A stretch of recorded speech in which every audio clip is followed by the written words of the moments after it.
Bonjour, je voulais vous dire bonjour déjà, merci d'être là. J'espère que vous ayez eu une bonne journée hier. Et je voulais commencer par le 5 jours. Donc, on a toujours notre bullish divergence en termes de RSI. Le stochastique est très haut, la volatilité ne fait que commencer à monter.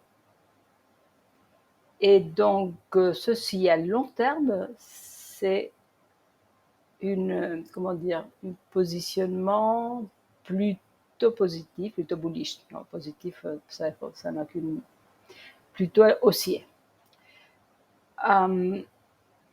Donc, évidemment, ceci est compliqué parce on continue à continue à être là. On est venu voir le 9, ce qui est intéressant.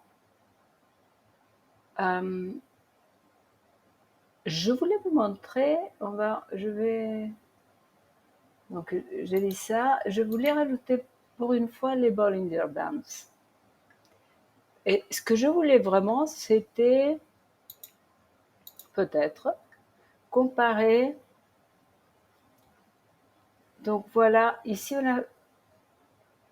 on a été voir le bas. Ici, on ne l'avait pas fait ici. Ça, c'est un peu comparable au style de mouvement. Mais peut-être parce qu'on avait eu cette chute au mois de mars. Mais vous voyez, lorsque c'est haussier, en réalité, regardez ce jeu ici. Est-ce qu'on va avoir quelque chose comme ça? C'est pas impossible pour le moment. De toute façon, il faudrait que la pente change.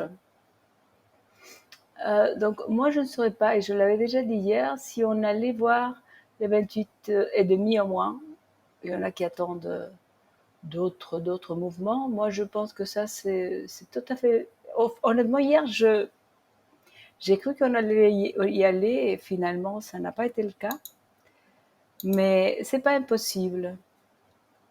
Donc, voilà ce que je voulais vous montrer aujourd'hui, un peu qu'on ne fait pas toujours. J'essaie de limiter le nombre d'indicateurs parce qu'on travaille plus facilement. Dans ce contexte, ça c'est les bonnes nouvelles, les nouvelles bearish, qui sont peut-être très bonnes pour ceux qui sont short. Je les trouve ici. Le 3 jours me paraît difficile à défendre. Si je veux être. Regardez-moi ça. Donc en réalité, à niveau des 3 jours, je vais faire ça comme ça, mais je vais tout de suite changer.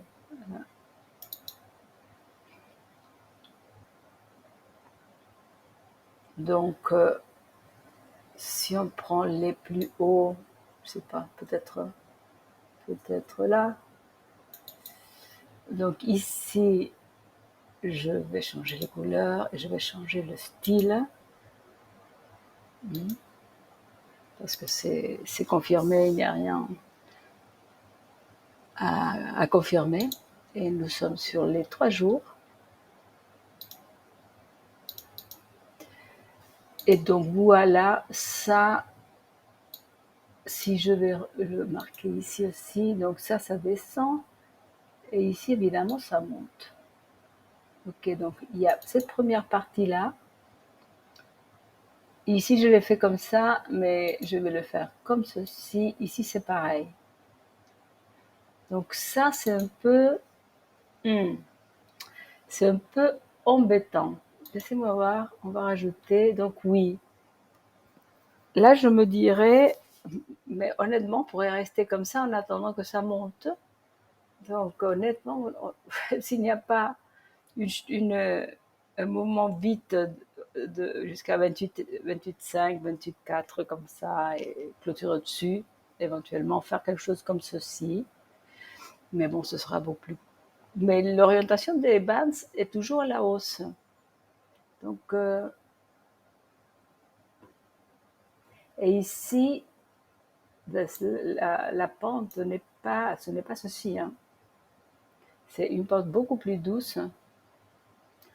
Donc, il suffirait d'une clôture au-dessus de combien? Au-dessus de même pas, ce qui m'intéresserait, en fait, ce serait que le RSI vienne au-dessus de 72,04, alors qu'on est à 59. Donc voilà, à mon avis, c'est assez indécis et, et je serais très précautionneuse. Regardons le jour. Non, ça c'était 3 jours.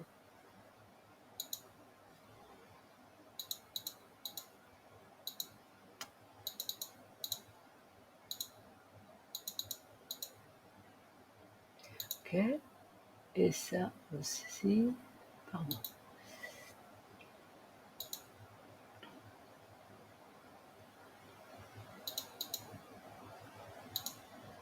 Ok. Donc, le jour.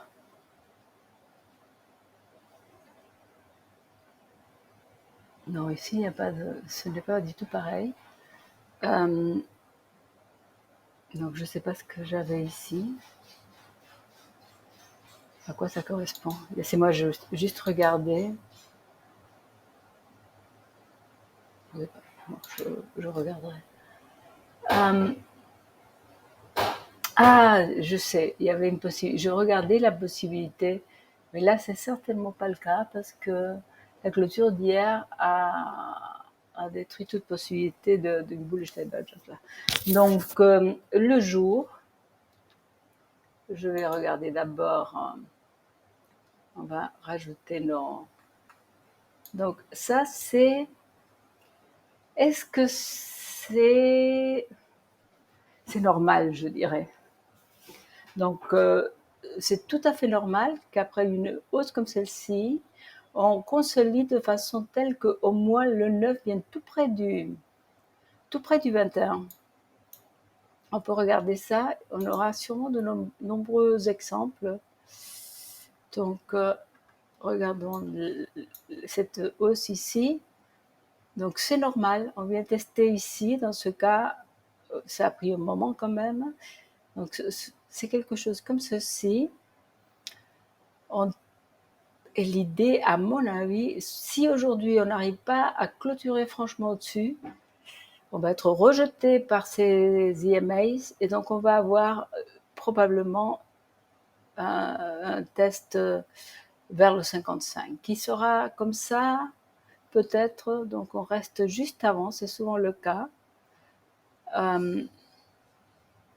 C'est très possible, très probable. Et si j'enlève ceci et que je mets, oui, vous voyez là, la volatilité est vraiment très basse. On le voit aussi en regardant comme ceci. Mais par contre, par rapport à ce que je disais des EMAs, on est très bas dans les Bollinger Bands. Donc, attendez, je vais cacher tout ça. On est très bas là. Donc, avec peu de volatilité, est-ce que tout à coup on va avoir une dégringolade comme ceci ou au contraire on va aller retester 30-400 et éventuellement repasser? Ça me donne des idées là parce que si je voulais un short, il y a des chances on se rapproche vraiment c'est le 20, hein, c'est le moving average 20. Et ce n'est absolument pas impossible qu'on aille revoir ces niveaux, même si on devait descendre. Donc c'est peut-être là qu'on aura une chance éventuellement de faire un beau petit short.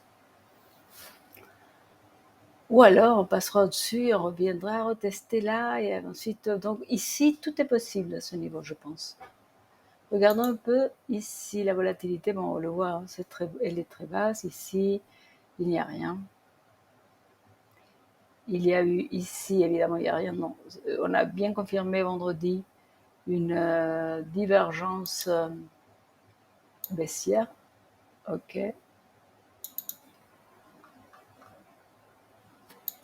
Voilà. Je vais lever les bands. Donc ça, c'est baissier sur la journée.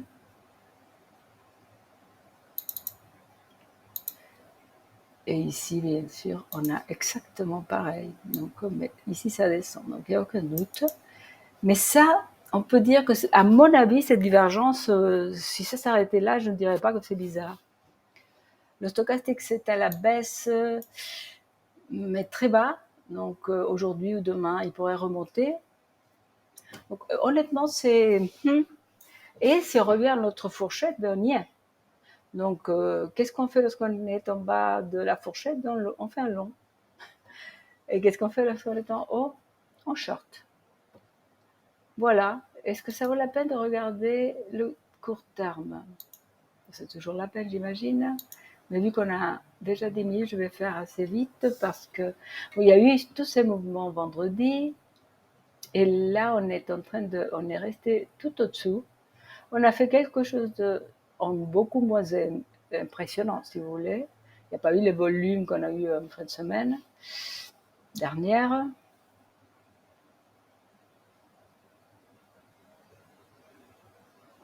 On pourrait être en train de former une bearish divergence ici.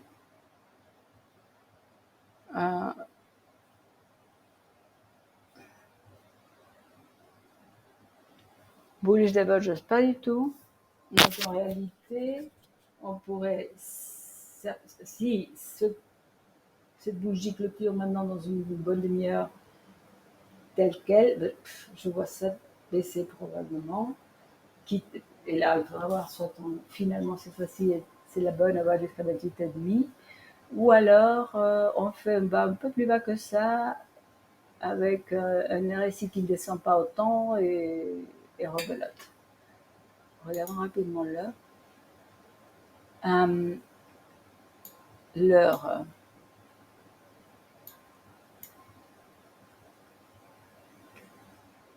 Aucune divergence ni haussière ni baissière. La volatilité qui est en train de monter encore.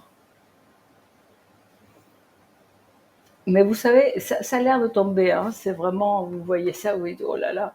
Mais c'est souvent comme ça. À chaque fois qu'on est en bas, ben, évidemment, on a l'impression que ça ne peut que baisser. C'est pas toujours comme ça. C'est souvent pas comme ça. C'est pour ça qu'on fait des fourchettes. Voilà.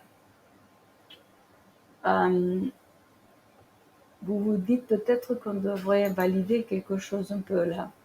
Moi, je l'ai assez clair, je pense, sur le jour. Donc,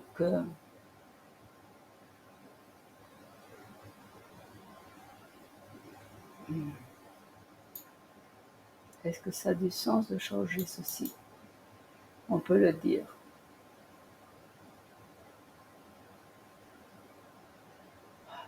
Ouais. Est-ce que si à mon avis, si on allait au-dessous de 29 417, le plus bas, ça dépend de votre plateforme. Si ça va au-dessous, ben c'est, à mon avis, j'hésiterai pas à dire qu'on va aller voir ça. Donc, et on sait que c'est vers ces hauts comme ça qu'on pourrait venir voir, 28 500. Autrement, mais on risque de retourner, retester les hauts qu'on avait déjà vus ici.